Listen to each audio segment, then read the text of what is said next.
Waalaikumsalam warahmatullahi wabarakatuh. Waalaikumsalam warahmatullahi wabarakatuh. Saya mau melanjutkan presentasi yang kemarin ya Pak. Buat kelompok 5, saya mau memperkenalkan dulu. Saya Muhammad Faisal dan kelompok saya juga ada Nadia Lorenza, ada Niki Supriyadi, ada Puput Putriana, dan ada Putri Renista. Hadir semua itu orangnya? Kayaknya Niki aja Pak, Niki lagi ada swab antigen soalnya. Oke, berarti Niki ya, tinggal Niki doang ya. Iya. Oke, silakan dilanjut. Baik, saya mulai apa ya? Oke, di sini saya temanya adalah sosial dan etika dalam sistem informasi. Yang pertama, teknologi dapat membawa perubahan yang cukup besar dan yang menciptakan isu-isu sosial yang harus diselesaikan masyarakat, meningkatkan kemampuan jaringan teknologi informasi internet yang memiliki kapasitas penyimpanan dan dapat memperluas jangkauan seperti individu dan organisasi dalam bertindak. Selanjutnya, sistem informasi secara online menimbulkan tantangan baru yang menciptakan dilema etika. Nah, setiap menciptakan akuntabilitas, pertanggungjawaban atas konsekuensi sistem informasi, tetapkan standar untuk kuantitas sistem pengaman yang melindungi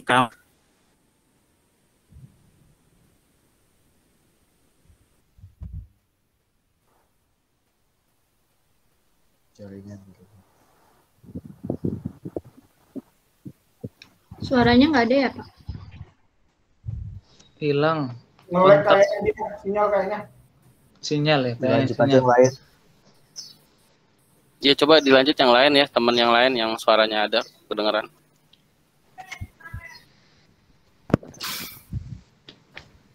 Oke, saya lanjut dulu. Diulang ya, sistem informasi secara online menimbulkan dan masyarakat ada lagi dan melindungi dan institusi yang sangat penting bagi kualitas hidup ala masyarakat informasi. Selanjutnya, etika dalam masyarakat informasi. Etika adalah bagi manusia yang memiliki kebebasan untuk memilih. Etika adalah tentang pilihan masing-masing orang. Etika adalah keputusan dibuat oleh setiap orang yang akan dipertanggungjawab oleh untuk setiap konsekuensi yang timbul dari tindakannya. Contohnya tanggung jawab, akuntabilitas, dan liabilitas. Sini saya jelas Pak ya. Kalau untuk tanggung jawab buat mahasiswa tahu lah ya apa sih tanggung jawab itu. Ketika kita melakukan tindakan apapun, kita harus perlu ada tanggung jawabnya. Mengambil risiko apapun, kita juga harus ada tanggung jawabnya. Lalu yang tunggu sebentar Pak. Yang tadi slide-nya sini. Yang apa sih tadi? Slide-nya ini dong. Slide 5. Akuntabilitas. Yang kedua akuntabilitas. Di sini saya jelasin coba ya. Contohnya gini, pada hakikatnya mendefinisikan akuntabilitas hampir sama dengan menjawab tentang pernah baca juga di suatu buku tentang gajah dilukis oleh 3 orang buta. Masing-masing memegang bagian tubuh gajah yang berbeda sehingga menggambarkan gajah secara berbeda pula. Begitulah perumpamannya tentang akuntabilitas. Setiap orang memberi pengertian yang berbeda tergantung pada sudut pandangnya masing-masing. Itu contoh paling untuk akuntabilitas. Dan untuk liabilitasnya, saya di sini pakai liabilitas jangka pendek ya Pak. Dengan contohnya adalah hutang harus dibayarkan dalam kurun waktu 1 tahun. Contohnya kayak gitu. Kurang dari 1 tahun. Contohnya ya gaji karyawan, bisa pajak, hutang dagang, hutang teman tuh masuk sih itu dengan liabilitas. Itu aja. Selanjutnya dibacakan dengan slide ke-6-nya. Ya, selanjutnya analisis etika.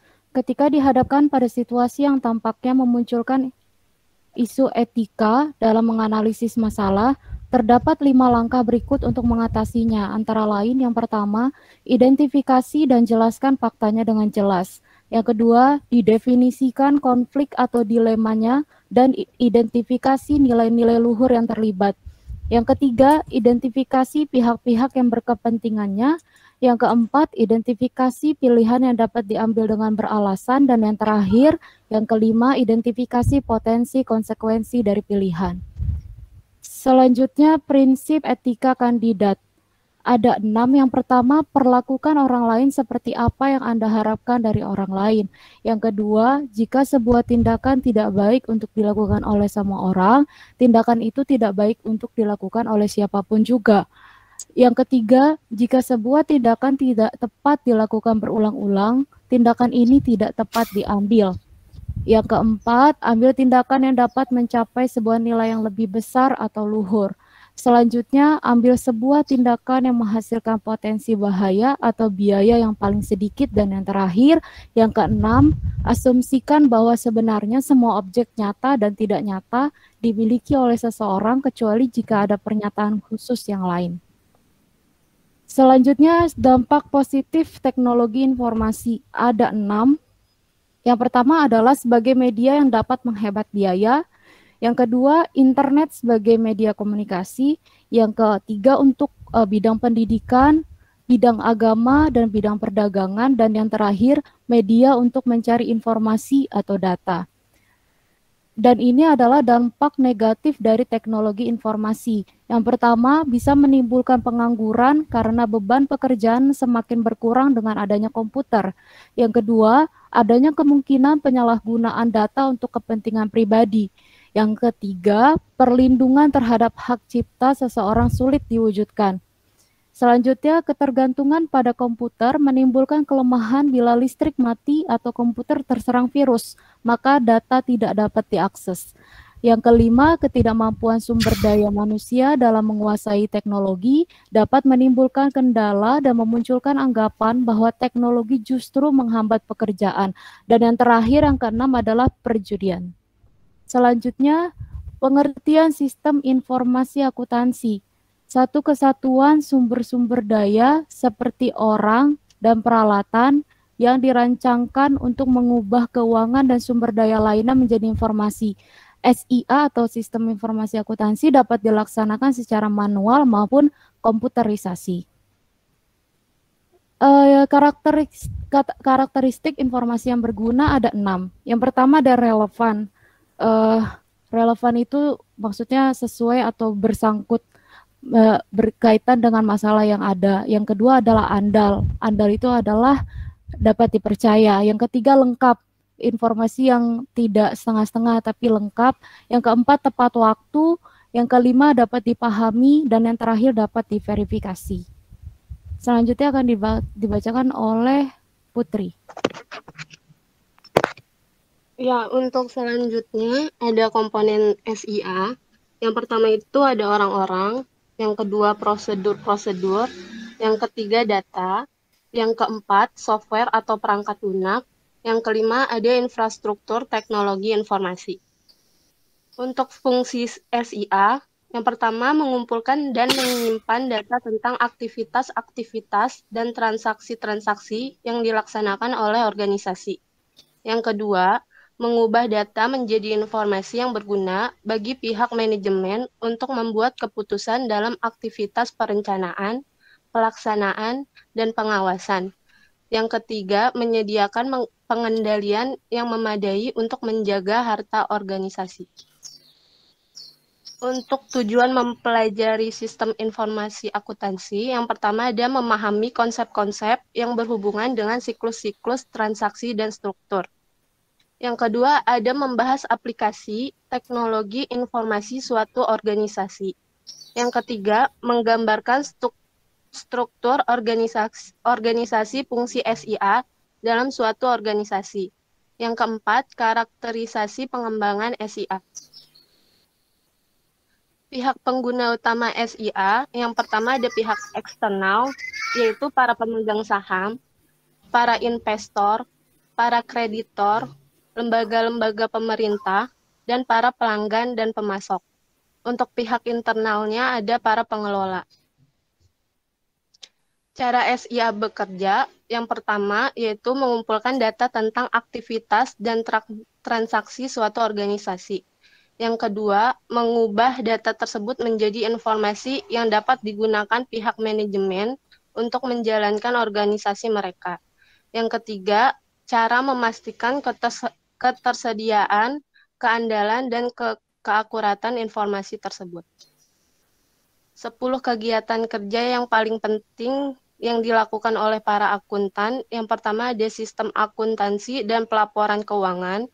Yang kedua, perencanaan strategis jangka panjang.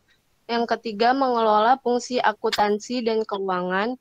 Yang keempat, konsultansi internal. Yang kelima, anggaran jangka pendek. Yang keenam, analisis keuangan dan ekonomi. Yang ketujuh, perbaikan proses. Yang kedelapan, sistem dan operasional. Yang kesembilan, evaluasi kinerja dari organisasi. Yang kesepuluh ada analisis pelanggan dan profitabilitas produk. Untuk selanjutnya akan dilanjutkan oleh teman saya.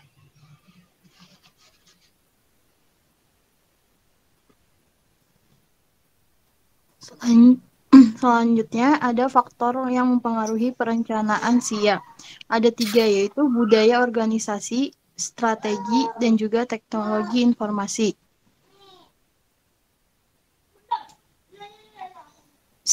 SIA dapat menambah nilai bagi organisasi dengan cara memperbaiki kualitas dan mempengaruhi biaya untuk menghasilkan produk atau jasa. Yang kedua, memperbaiki efisiensi. Yang ketiga, memperbaiki pengambilan keputusan. Dan yang keempat, berbagi pengetahuan.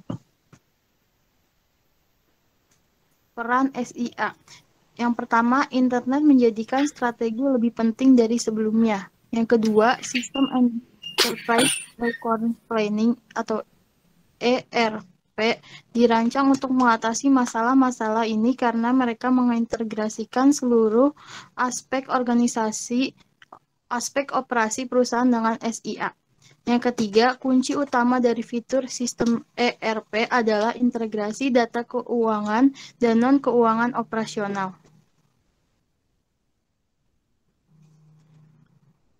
Selanjutnya, siklus pemrosesan informasi.